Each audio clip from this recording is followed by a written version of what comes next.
வராகிமிகிரர் பயிற்சி மையம் வழிநடத்தும் திருக்கோளூர் அருண்ராஜ் ஜோதிடர் யூடியூப் சார்பாக இன்றைய தினத்தில் நம்ம மூவி ரிவ்யூஸ் பார்க்கின்ற திரைப்படம் பகவான். பகவான் திரைப்படத்தில்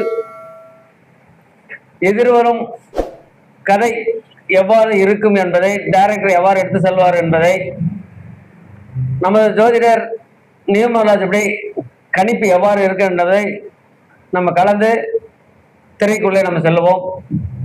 வாங்க ஐயா. வணக்கம். வணக்கம் ஐயா. ஸ்ரீ வராக ஜோதிட பயிற்சி மையம் வழி நடத்தும் அருண்ராஜ் ஜோதிடர் வழங்கும் மூவி ரிவ்யூ யூடியூப் சேனலை சப்ஸ்கிரைப் செய்து, லைக் செய்து, ஷேர் செய்ய வேண்டும். மற்றும் ஃபேஸ்புக், இன்ஸ்டாவில் ஃபாலோ பண்ண வேண்டும். அடுத்த வாரம் ரிலீஸ் ஆகும் படம் நேமே கமெண்டில் சொன்னீங்களா, அதுவும் ரிவ்யூவாக போட்டு தரப்படும். நன்றி, வணக்கம் ஐயா. கதைக்குள்ள நம்ம போயிடலாம். இப்ப நம்ம திரைப்படம் இப்ப வருகின்ற நாள்ல வெளியிட போறாங்க. அந்த திரைப்படம் பகவான் என்ற பெயர்ல கதையினுடைய காராம்சம் எவ்வாறு இருக்கும், மக்களுக்கு ரசிகருக்கு கதை டைரக்டர் என்ன சொல்ல வராரு, ஹீரோ என்ன எந்த விதத்துல நடிப்பு இருக்கின்றது, நம்ம இதனுடைய நியூமராலஜி எப்படி எண்ணிக்கையினுடைய வரிசையில நம்ம எவ்வாறு இருக்கின்றதை கருத்து கணிக்கலாம். அந்த வகையில் நம்ம பார்க்கும்போது எண்ணிக்கையினுடைய எண் பகவானுடைய கூட்டு எண் 7 வருதுங்க ஐயா. அந்த 7 ஆதிக்கம் எவ்வாறு இருக்கு, அந்த திரைப்படத்துல எவ்வாறு எதிர்பார்க்கலாம்? 7 ஆதிக்கம் எவ்வாறு இருக்கும்னா, பகவான் டைட்டில் கொடுத்துருக்காங்க. பகவான் டைட்டில் கொடுத்துருக்கும் போது நமக்கு அனுபவம்னா ஆன்மீகத்தை ரீதியா தான் இந்த படம் முழுக்க இருக்க போது ஒரு ஞானத்தை பத்தி பேச போறாங்க. அப்படின்னா நம்ம இந்த படத்தோட கதையை எடுத்துக்கலாம். டைரக்டர் அதான் சொல்ல வராரு. இப்ப ஞானம் நம்பர் 7 நம்பர் கேதுடைய கேதோட ஆதிக்கமும் ஃபுல்லா இருக்கு. முழுக்க இந்த படம் எதை பத்தி நகரணும்னா பாத்தீங்கன்னா ஒரு ஆன்மீக ரீதியாகவும் ஞானத்தை எப்படி பெறணுன்ற ரீதியாகவும் இந்த படம் நகரப்போகிறதுன்ற எண்ணிக்கை கூட்டு என்படி காமிக்கிறதுங்க ஐயா. அந்த வகையில நம்ம பார்க்கும்போது நியூமராலஜி ஒவ்வொரு எண்ணுக்கு என்ன பலன் இருக்கு, என்னோட கிரகம் அதுல எப்படி இருக்குன்றது திரைப்படத்தினுடைய காமெடியன், ஹீரோ அண்டு சாங்ஸ், அரசாங்கம் பதவிகள்லாம் என்ன செய்வாங்கன்றது எதிர்பார்க்கலாம். அந்த வகையில 2, 1, 3 இந்த எண்ண வரிசையில் பார்க்கும்போது 19 கூட்டு எண் வருதுங்க ஐயா. அந்த 19 எவ்வாறு இருக்குன்றது திரைப்படத்துல நம்ம கணிக்கலாம். 19 என்னும் போது 1 + 9 இது 2 கூட்டினாலும் 1 வருதுங்க ஐயா. அப்படின்னும் போது ஒரு அரசாங்கம், அரசு அதிகாரியும் எடுத்துக்கலாம். அப்படி இல்லைன்னா ஹீரோன்னு கூட எடுத்துக்கலாம். நம்ம ஃபர்ஸ்ட் ஹீரோ வச்சு அவர் அந்த ஒரு ஆளை வச்சு ஃபுல்லா கவர் பண்றாங்க. எப்படி நாணம் பெறது, எப்படி கலைகள்லாம் எப்படி இவ்வளவு கலைகள் இருக்கிறது அப்படின்றத பத்தி படத்தை டைரக்டர் காமிக்கிறாரு.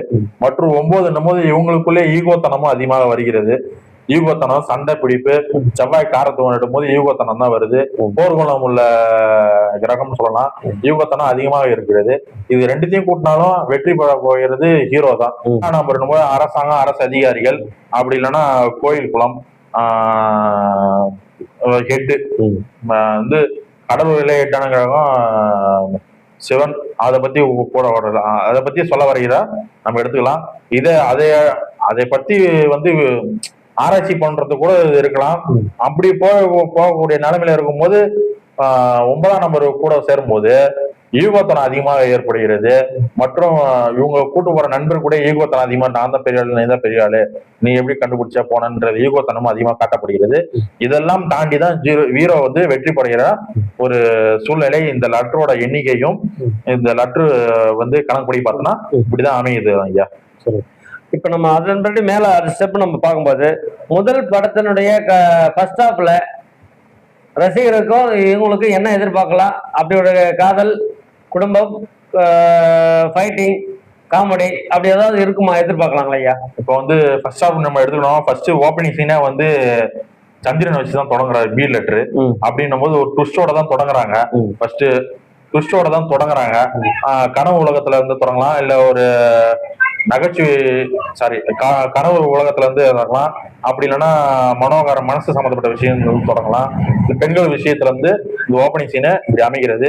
ஃபர்ஸ்ட் ஹாஃப் எப்படி இருக்கும்னா 7ன்ற போது ஒரு சுருக்கு கிரகம், 7ன்னும் போது கேது சுருக்கு கிரகம், மூளை இல்லாத கிரகம், ஏகி மாறாத சுத்தக்கூடியது. இந்த நிகழ்வுலாம் இருக்கிறது இந்த படத்துல. ஃபர்ஸ்ட் ஹாஃப் பொறுத்த வரைக்கும் ஃபர்ஸ்ட் ஹாஃப்ல ஒண்ணுமே விஷயம் இல்லை அப்படின்றதுதான் இந்த படத்துல ஃபர்ஸ்ட் ஹாஃபாக நிகழ்வுது. அடுத்ததுதான் நம்ம செகண்ட் ஹாப்ல இன்டர்மேஷன் அப்புறம் நம்ம அடுத்த ஸ்டேஜுக்கு போகலாம்னு நினைக்கிறேன். அந்த வகையில் நம்ம கூட்டு எண் 12 வருது ஐயா. 12ன்னா எந்த அதுல இருக்கணும் ஐயா? 12 நம்ம கணக்கு போகும்போது சொல்லியிருக்கோம். நம்ம சூரியன் தலைமை தாங்குதல், அரசாங்கம், அரசு அதிகாரி மற்றும் அதை அடுத்து ஹீரோ, இதை கூட நம்ம வச்சுக்கலாம். அவங்க எல்லாம் அதிகமாக செகண்ட் ஹாஃப்ல காட்டப்படுகிறது. மற்றும் அதை அடுத்து 2ஆம் நம்பர் போது கற்பனை திறன், பெண்களும் காட்டப்படுகிறார்கள். அப்புறம் வந்து பார்த்தோம்னா கற்பனை திறன் பெண்களும் காட்டப்படுறாங்க. படம் வேகமா நகருகிறது. உணவு சார்ந்த விஷயம் இதெல்லாம் இதுல காட்டப்படுகிறது ஐயா. இதை ரெண்டும் கூட்டினாலும் ஒரு நபர் வருது, 3ஆம் நம்பர்.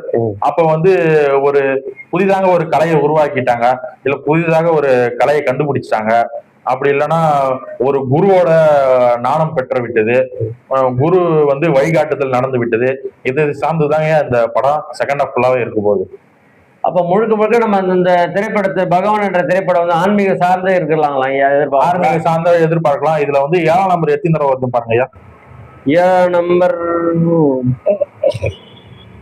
7ஆம் நம்பர் படத்தின் பெயர் மட்டும்தான் 7 வருது, ஃபர்ஸ்ட் ஹாஃப் 7 வருது. அப்படின்னு நம்ம கணக்கு பண்ணும்போது ஃபர்ஸ்ட் ஹாஃப்ல ஒண்ணும் இல்லை, ஆனா நாணத்தை பத்தியும் ஆன்மீகத்தை பத்தியும் ஃபர்ஸ்ட் ஹாஃப்ல பேசி முடிச்சிருவாங்க. செகண்ட் ஹாஃப்ல அந்த அளவுக்கு பெருசா இருக்காது. அது அந்த நாணத்தை பெற்றதை பத்தி தான் செகண்ட் ஹாஃப் ஃபுல்லா பேசப்பட போகுது ஐயா. ஐயா, இப்ப நம்ம பார்த்ததுல பகவான் என்றது ஒரு ஆன்மீக சார்ந்த படமா இருக்கலாம், அது அல்லது குடும்பத்தில் தலைவர் குருவுடைய ஆதிக்கத்தில் இருக்கிறவங்களை பத்தி நம்ம எதிர்பார்க்கலான்றது சொல்றோம். அந்த வகையில படத்தினுடைய விறுவிறுப்பு கொஞ்சம் விறுவிறுப்பா சார்ந்து இருக்கலாமா, இல்ல மிதமா சமசரமா இருக்குமான்றது இந்த படத்தினுடைய எவ்வாறு இருக்கு ஐயா? அதாவது ஐயா, ஃபர்ஸ்ட் ஹாஃப் வந்து விறுவிறுப்பு இருக்காது, ஸ்லோவா அப்படியே சுத்தி சுத்தி எல்லா கேரக்டருங்களும் காமிப்பாங்க, எங்க போறான்றது என்ட்ரா போறாங்க. ஃபர்ஸ்ட் ஹாஃப்ல வந்து என்ட்ரா ஆவாங்க, தவிர கதைக்குள்ள இன்ட்ரோவலுக்கு முன்னாடி ஃபர்ஸ்ட் ஹாஃப் லாஸ்ட்ல தான் என்ட்ரா ஆவாங்க கதை உள்ளார. அது வரைக்கும் சும்மா சுத்தி சுத்தி வந்துட்டு இருப்பாங்க. ஆனா விறுவிறுப்புன்னு பார்த்தோம்னா செகண்ட் ஹாஃப்ல தான் விறுவிறுப்பு காட்டுறாங்க. ஒரு புத்தி கூர்மையான விஷயம், நகைச்சுவான விஷயம், ஒரு கலையை வந்து எப்படி இருக்கும், இந்த மாதிரி கலை இப்படிதான் இருக்கும்ன்றது கிளைமேக்ஸ்ல தான் முடிக்கிறாங்க. செகண்ட் ஹாஃப் தான் படத்தை மேல தூக்கி வைக்கிது. ஃபர்ஸ்ட் ஹாஃப் ஒன்றும் அந்த அளவுக்கு சொல்லிக்கிற மாதிரி இல்லைங்க ஐயா. அப்ப நம்ம எதிர்பார்க்கணும் ரசிகர் பெருமகளுக்கும் யூடியூப் சர்வீஸ்களுக்கும் ரசிகர்களுக்கும் இந்த பகவான் திரைப்படம் எவ்வாறு இருக்கின்ற திரைப்படத்தில் கமெண்ட்ஸ்ல சொல்லுங்க, லைக்கர் சொல்லுங்க. இது வெற்றிகரமா இந்த திரைப்படம் ஆகணும், எங்களுக்கும் வெற்றிகரமாகட்டும். ரசிகர் பெருமகளுக்கு மீண்டும் ஒரு முறை திருக்குறள் அருண்ராஜ் ஜோதிடர் சார்பாக நன்றியும் பாராட்டம் தெரிவித்துக் கொள்கிறோம். வணக்கம்.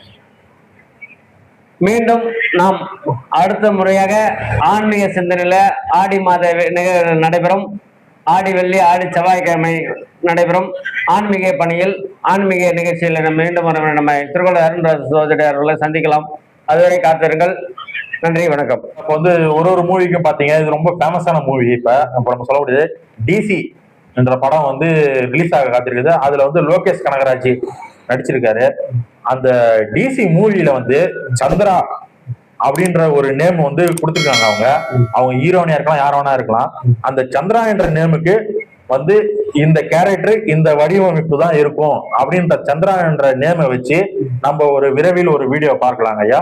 அடுத்ததாக விரைவில் அந்த கேரக்டர் ரிவ்யூ வந்து அந்த கேரக்டர் இப்படிதான் அமைஞ்சிருக்கும், அந்த நேமுக்கு இந்த கேரக்டர் இப்படிதான் இருக்கும் என்றதை நம்ம பார்க்கலாம். இதை அடுத்து அந்த டிசி மூவியில் வேற ஏதாவது ஒரு பேர்கள் இருந்தாலும் நீங்க கமெண்ட்ல சொல்லுங்க. அதுவும் அந்த கேரக்டருக்கு அந்த நேமுக்கு அந்த கேரக்டர் இப்படிதான் இருக்கும் என்றது நாங்க தெளிவாக சொல்ல முடியும். ஜோதிட ரீதியாக 99% சாத்தியமாங்க ஐயா. நன்றி ஐயா.